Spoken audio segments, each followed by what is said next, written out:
And what does it say about the strength and conditioning program when you look at what Cody and Vic's numbers were at the pre-draft camp?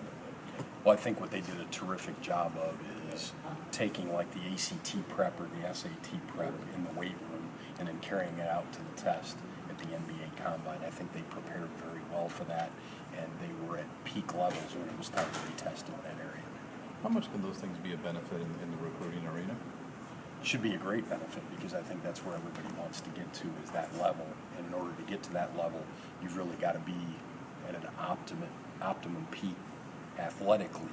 And Coach Jackson is as good as anybody that I've ever been around in preparing those guys to be the best athlete that they can be. You guys starting? Go ahead. Any kind of different perspective.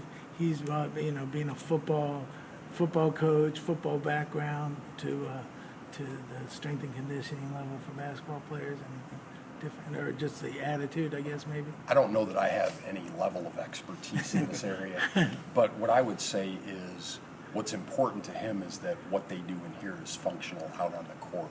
So I think he translates that very well. I would say the intensity, the toughness, his ability to work with guys, I think the way he connects with our student athletes, he knows when to be firm and tough, he knows when to be a friend, put his arm around them. I think he's able to get them to perform at a very high level.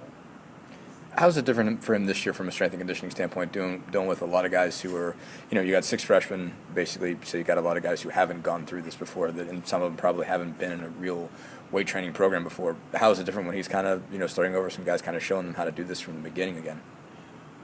Well, I think the good thing is he's got older guys that help in that regard, not only to cheer them on and push them, but also to teach and get them to understand technique, and they can visibly show those guys how to do things as well as Coach Jackson. I think that the group will make great gains strength-wise, and they did while they were here, because for some of them it's just being maybe more efficient with how they move and how they do things, and then learning how to train at an intense level. And I think by the time they started and came back, to the end of this period, I think they made significant gains. You talked before about this class in general and how hard they work and how just committed they seem to be. I guess that translated to the weight room as well. And how did you see that? I guess I don't know how much you're allowed to watch and see, but how much could you see that kind of translate in here?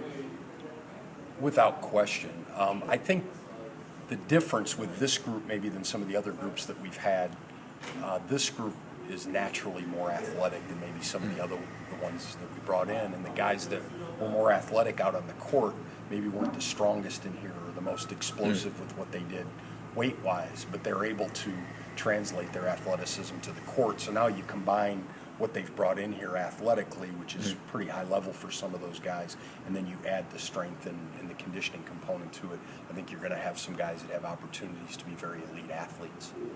Calvert talked about how Janae kind of reveled in being the bad guy sometimes with these players. Is there some things about his personality that makes him a pretty good fit for what he has to do for you? I would say so. I think he's very demanding without being demeaning, and I think that these guys know that he's in it with them. He's not a guy that just stands back and says, you do all the work. He's a guy that demonstrates. I think he does a good job of explaining to them. He knows when to teach and he knows when to push, and I think he's got a great balance with that. And then also, when he's away from the court, he connects with those guys to where they can talk about virtually anything. You mentioned, Cody and Vic and using that, being able to use that in recruiting. Have you guys started to do that and say, hey, look, like this is where Cody was with, this drill or with this weight training or with that weight training, and where Vic was when they started.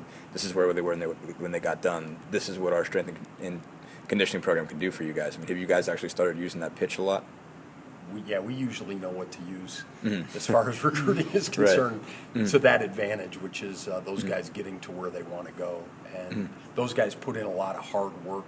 I think they took a lot of pride in it. This place during a weight training session is not only one where they're training and working, but it's also a very competitive environment. And I know that when Cody and Vic and those guys were lifting or they were doing explosive exercises, they were in constant competition, wanted to know what the numbers were, can I beat so-and-so, that type of thing. So I think that environment helps as well. Is that something the young guys have already understood that that's part of the culture now? They don't know anything any different. So, Okay. yeah, when they walked in, they were like, wow, what is all this? But then it was done the next day, and then it was done the next day, and eventually what happens is they've adapted to it, and now they know what it's all about.